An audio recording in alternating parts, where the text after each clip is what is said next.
दक्षिण एशिया में अचानक भूचाल। एक तरफ ईरान और अमेरिका के बीच युद्ध जैसे हालात, तो दूसरी तरफ भारत की सीमा पर उबलता नया संकट। जिस पड़ोसी को भारत ने हर मुश्किल में सहारा दिया, वही अब आंखें दिखाने पर उतारू है। दिल्ली से काठमांडू तक सियासी गलियारों में खलबली मची है और जो कदम भारत ने उठाया है उसने नेपाल की नींद उड़ा दी है। क्या यह सिर्फ जवाबी कार्रवाई है या एक बड़ी रणनीतिक चाल? कहानी इतनी गर्म है कि हर अपडेट आपको चौंका देगा। इस समय ईरान और अमेरिका के बीच तनाव अपने चरम पर पहुंच चुका है। होर्मुज में अमेरिकी नौसेना की भयंकर नाकेबंदी ने पूरी दुनिया की धड़कनें बढ़ा दी हैं और कच्चे तेल की सप्लाई लाइन पर संकट के बादल मंडरा रहे हैं।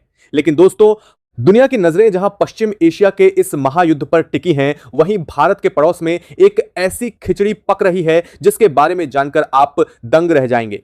क्या आपने कभी सोचा था कि एक ऐसा देश जो अपनी हर छोटी बड़ी जरूरत के लिए भारत पर निर्भर है, वही देश अचानक भारत को आंखें दिखाने की जरूरत करेगा?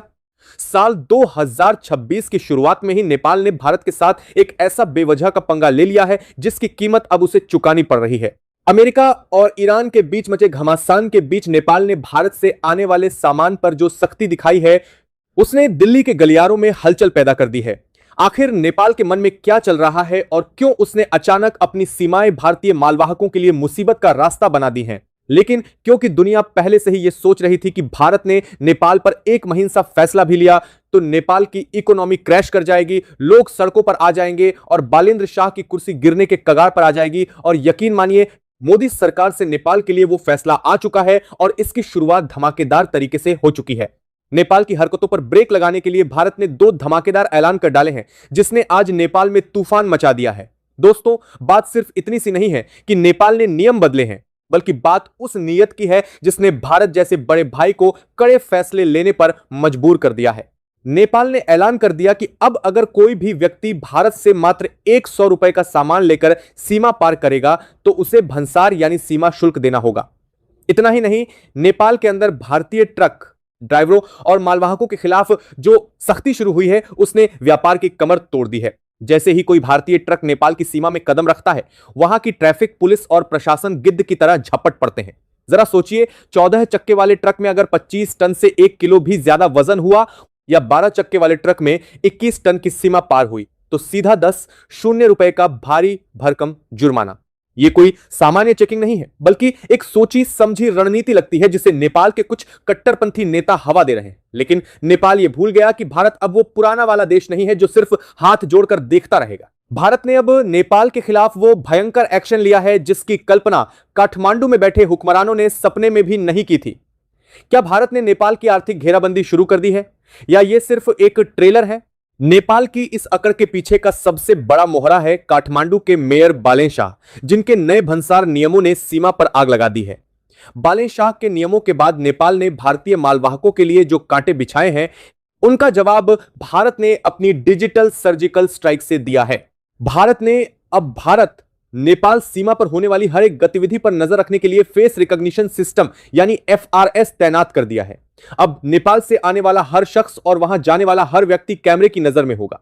भारत के पास अब हर आने जाने वाले का पूरा डेटाबेस होगा कि वो कितनी बार आया, कहां गया और उसके साथ क्या था। लेकिन ये तो बस शुरुआत थी। असली झटका तो तब लगा जब भारत ने नेपाल जाने वाली जीवन रेखा पर कट लगा दिया। भारत ने सीमावर्ती जिलों जैसे अररिया और किशनगंज के पेट्रोल पंपों पर नेपाली नंबर प्लेट वाले वाहनों को पेट्रोल और डीजल देना पूरी तरह बंद कर दिया है।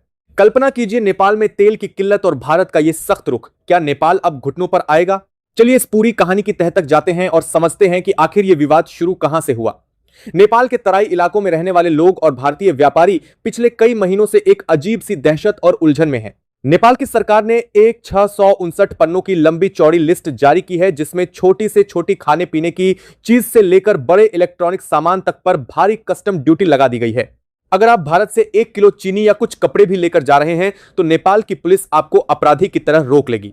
शाह का तर्क है कि वह नेपाल की इकोनॉमी बचा रहे हैं, लेकिन हकीकत में यह भारतीय व्यापारियों को परेशान करने का जरिया बन चुका है। सीमा पार करते ही भारतीय ट्रकों को रोककर जो वसूली हो रही है, उसने ट्रांसपोर्टरों की रातों की नींद उड़ा दी है। ड्राइवरों का कहना है कि नेपाल में घुसते ही उनसे ऐसे कागजात मांगे जाते हैं जो कभी नियमों में थे ही नहीं। क्या यह नेपाल की सोची समझी चाल है ताकि भारतीय व्यापार को हतोत्साहित किया जा सके? भारत ने जब देखा कि पानी सिर के ऊपर से बह रहा है तो उसने अपने पायलट प्रोजेक्ट को हरी झंडी दे दी। उत्तर प्रदेश के महाराजगंज जिले का सोनौली बॉर्डर, जो भारत नेपाल व्यापार का सबसे बड़ा गेटवे है, वहां अब नजारा बदल चुका है। वहां अब सिर्फ गार्ड्स नहीं खड़े हैं, बल्कि वहां आर्टिफिशियल इंटेलिजेंस वाले हाईटेक कैमरे लगे हैं। ये कैमरे सिर्फ फोटो नहीं खींचते, बल्कि सेकंड्स के अंदर उस व्यक्ति की पूरी हिस्ट्री निकाल लेते हैं। अगर नेपाल ने 1659 पन्नों की लिस्ट जारी की, तो भारत ने भी साफ कर दिया कि अब दोस्ती के नाम पर सुरक्षा और नियमों से समझौता नहीं होगा। भारत सरकार का यह कदम नेपाल के उन तत्वों के लिए सीधा संदेश है जो खुली सीमा का फायदा उठाकर भारत विरोधी गतिविधियों को हवा देते हैं। लेकिन सबसे ज्यादा चर्चा उस फैसले की हो रही है जिसने नेपाल के परिवहन सिस्टम को हिलाकर रख दिया है। वह फैसला है नेपाली गाड़ियों के लिए भारतीय तेल पर पाबंदी। इस तेल वाली पाबंदी के पीछे का गणित बहुत ही दिलचस्प और चौंकाने वाला है। दरअसल भारत और नेपाल के बीच पेट्रोल और डीजल की कीमतों में जमीन आसमान का फर्क है। आंकड़ों की बात करें तो नेपाल के तराई क्षेत्रों में पेट्रोल भारत के मुकाबले करीब 28 रुपए 79 पैसे और डीजल करीब 31 रुपए 82 पैसे प्रति लीटर महंगा है। अब आप खुद सोचिए, अगर किसी को सिर्फ सीमा पार करने पर 30 रुपए प्रति लीटर का मुनाफा हो रहा है और 1 साल के हो, तो क्या वह चुप बैठेगा? इसी भारी मुनाफे के चक्कर में एक बहुत बड़ा तस्करी का नेटवर्क सक्रिय हो गया था। नेपाली नंबर प्लेट वाली गाड़ियां भारत आती थीं, टंकियां फुल करवाती थीं और नेपाल जाकर उसे महंगे दामों पर बेच देती थीं। इससे भारत के राजस्व को करोड़ों का नुकसान हो रहा था। भारत ने इसे रोकने के लिए सीधा आदेश दिया, no Nepali plate no fuel.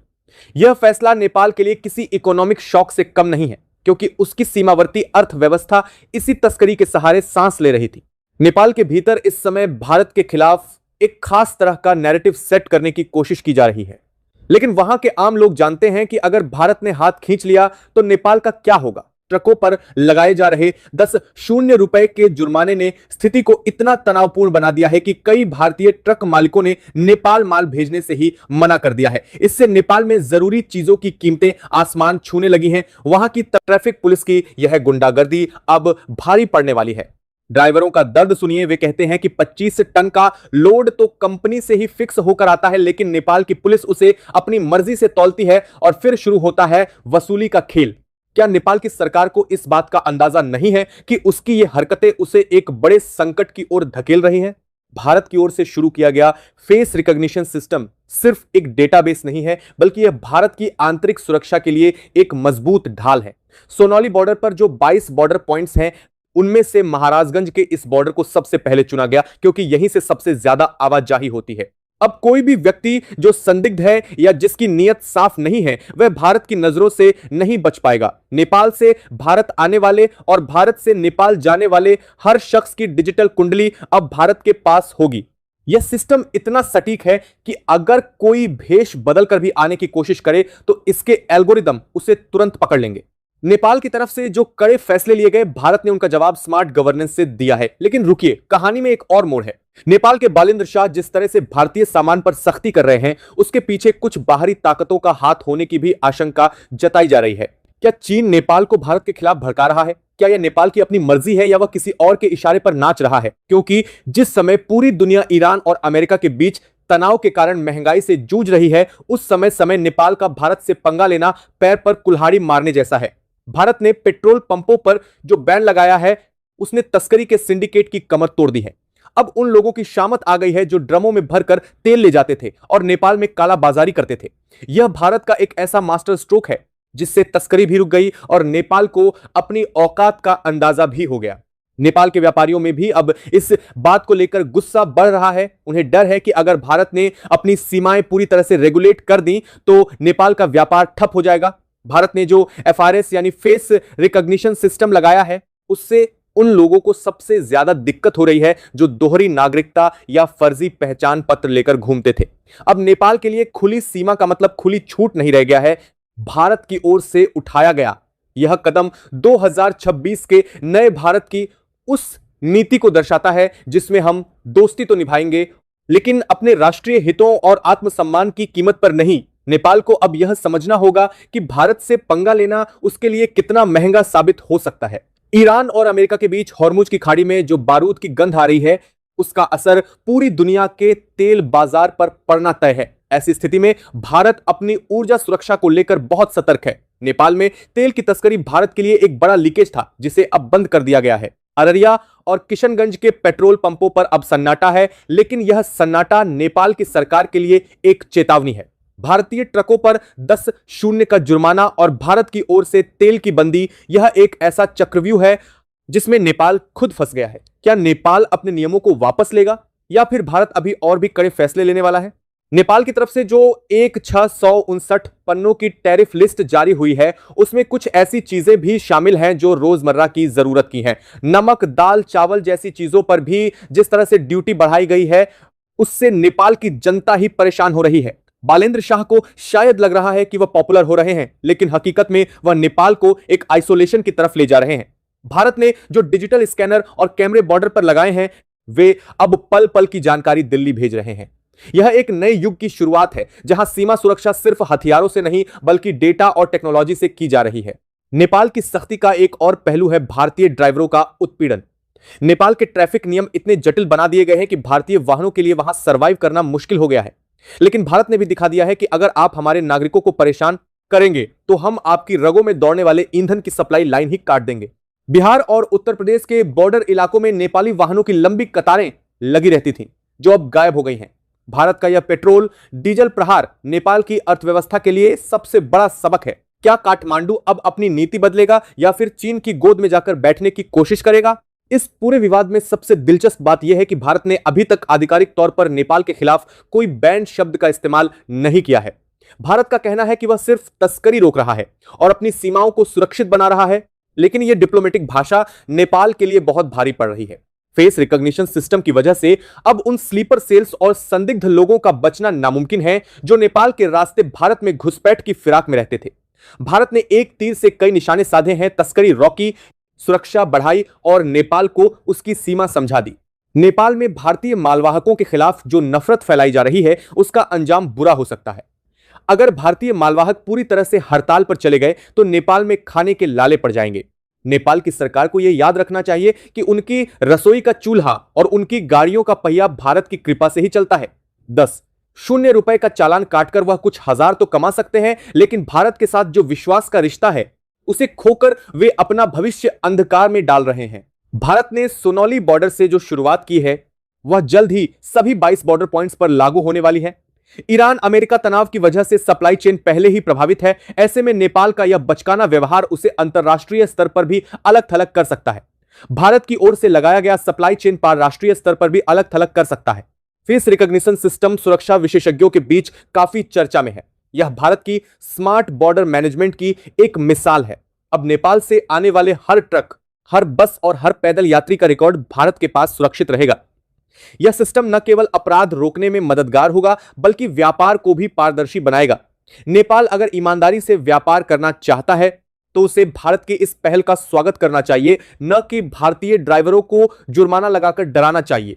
Bharat के पेट्रोल पंपों पर नेपाली गाड़ियों की पाबंदी ने एक बहुत बड़े ब्लैक मार्केट को खत्म कर दिया है। सीमावर्ती इलाकों के लोग बताते हैं कि पहले नेपाली गाड़ियां दिन में 10-10 बार भारत आकर तेल भरवाती थीं। यह कोई जरूरत नहीं, जिसके प्राप्ति भारत के बादधूर के पाबंदी ने भारत के पेट्रोल पंपों पर आकर तेल भरवाती थीं। यह कोई जरूरत नहीं, भारत के पेट्रोल पंपों पर कोई जरूरत नहीं कर दिया है। भारत के पेट्रोल पंपों पर आकर तेल भरवाती थी बल्कि एक संगठित अपराध था। भारत ने इस पर रोक लगाकर अपनी अर्थव्यवस्था को सुरक्षित किया है। नेपाल में पेट्रोल डीजल की कीमतों का इतना ज्यादा होना वहां की सरकार की नाकामी है, जिसका बोझ वे भारत पर नहीं डाल सकते। बालेंद्र शाह के नियम और भारत का पलटवार यह साल 2026 की सबसे बड़ी जियोपॉलिटिकल स्टोरी बनती जा रही है। नेपाल की तरफ से जो आक्रामक रवैया अपनाया गया है, उसका जवाब भारत ने बहुत ही ठंडे और सधे हुए दिमाग से दिया है। भारत ने न तो सीमा सील की, न ही कोई जंग का ऐलान किया, बस अपने नियमों को सख्ती से लागू कर दिया और इसी सख्ती ने नेपाल के पसीने छुड़ा दिए हैं। सोनौली बॉर्डर पर लगे स्कैनर अब हर आने जाने वाले की आंखों के रेटिना और चेहरे के फीचर्स को स्कैन कर रहे हैं। अब कोई भी दोहरी पहचान वाला व्यक्ति भारत की सुरक्षा में सेंध नहीं लगा पाएगा। नेपाल के लिए यह एक नई हकीकत है जिससे उसे स्वीकार करना ही होगा। नेपाल की इस बेवजह की जिद ने उसे एक ऐसे मोड़ पर खड़ा कर दिया है जहां से पीछे मुड़ना मुश्किल हो रहा है। अगर वह अपनी सख्ती कम नहीं करता तो भारत अपनी डिजिटल और आर्थिक पाबंदियां और कड़ी कर सकता है। भारतीय ट्रक ड्राइवरों का आक्रोश अब एक आंदोलन का रूप ले रहा है। क्या नेपाल की सरकार इस आक्रोश को झेल पाएगी या फिर वह एक बार फिर भारत के सामने बातचीत की मेज पर आएगी? भारत ने साफ कर दिया है कि बातचीत तभी होगी जब हमारे व्यापारियों और ड्राइवरों का सम्मान सुरक्षित रहेगा। ईरान और अमेरिका के बीच मचे कोहराम ने यह साबित कर दिया है कि दुनिया में वही बचेगा जो आत्मनिर्भर और सुरक्षित होगा। भारत अपनी सीमाओं को लेकर अब कोई समझौता नहीं करेगा। नेपाल को यह समझना होगा कि भारत के साथ उसके रिश्ते सिर्फ भूगोल से नहीं बल्कि इतिहास, संस्कृति और विश्वास से जुड़े हैं। अगर नेपाल इस विश्वास को तोड़ेगा तो नुकसान उसका ही होगा। भारत की ओर से जो तेल की बंदी की गई है वो सिर्फ एक ट्रेलर है, पूरी पिक्चर अभी बाकी है अगर नेपाल ने अपनी हरकतों में सुधार नहीं किया। नेपाल के भीतर बालेंद्र शाह की लोकप्रियता बढ़ सकती है, लेकिन एक देश के तौर पर नेपाल की साख गिर रही है। भारतीय मालवाहकों पर भारी जुर्माना लगाना किसी भी नजरिए से जायज नहीं है। भारत ने जो FRS सिस्टम लगाया है वह दुनिया के सबसे आधुनिक सीमा सुरक्षा सिस्टमों में से एक है। यह सिस्टम नेपाल के उन अराजक तत्वों को भी बेनकाब करेगा जो भारत विरोधी गतिविधियों में शामिल हैं। अब नेपाल से भारत की ओर आने वाला हर कदम रिकॉर्ड में होगा और हर गलती की सजा तुरंत मिलेगी। भारत नेपाल सीमा पर जो ये कोल्ड वॉर चल रही है उसका असर आने वाले कई सालों तक दिखने वाला है। भारत ने अपनी रणनीति बदल ली है। अब हम केवल बड़े भाई बनकर सब कुछ बर्दाश्त नहीं करेंगे। अगर आप हमारे ट्रकों पर जुर्माना लगाएंगे तो हम आपके तेल की सप्लाई पर लगाम लगाएंगे। अगर आप नियमों के नाम पर परेशान करेंगे तो हम टेक्नोलॉजी के जरिए आपकी हर हरकत पर नजर रखेंगे। यह 2026 का भारत है जो अपने हितों की रक्षा करना बखूबी जानता है। नेपाल को अब गंभीरता से सोचना होगा, क्या वह 100 रुपए के सामान पर भंसार लेकर और भारतीय ड्राइवरों पर जुर्माना लगाकर खुश है, या वह भारत के साथ एक मजबूत और भरोसेमंद आर्थिक साझेदारी चाहता है? भारत ने अपना स्टैंड क्लियर कर दिया है। हमारे पेट्रोल पंप अब नेपाली गाड़ियों के लिए नहीं खुलेंगे जब तक तस्करी का यह खेल पूरी तरह बंद नहीं हो जाता। हमारी सीमाएं और फेस रिकॉग्निशन कैमरों से लैस रहेंगी ताकि कोई भी अपराधी या संदिग्ध हमारी धरती पर कदम न रख सके। ईरान अमेरिका तनाव के बीच नेपाल का यह पंगा लेना उसकी सबसे बड़ी रणनीतिक भूल साबित हो सकता है। दुनिया बदल रही है और भारत इस दुनिया में महाशक्ति बनकर उभर रहा। चीन की विस्तारवादी नीति का सबसे बड़ा शिकार उसका पड़ोसी ही होता है। तिब्बत का उदाहरण नेपाल की आंखों के सामने है। तिब्बत की संस्कृति, उसकी पहचान और उसकी आजादी को चीन ने कैसे कुचला, यह किसी से छुपा नहीं है। नेपाल के लोग अब इस बात को लेकर जागरूक हो रहे हैं। उन्हें दिख रहा है कि उत्तरी नेपाल में चीन के बनाए हुए रोड असल में उसकी सेना के आने के रास्ते हैं।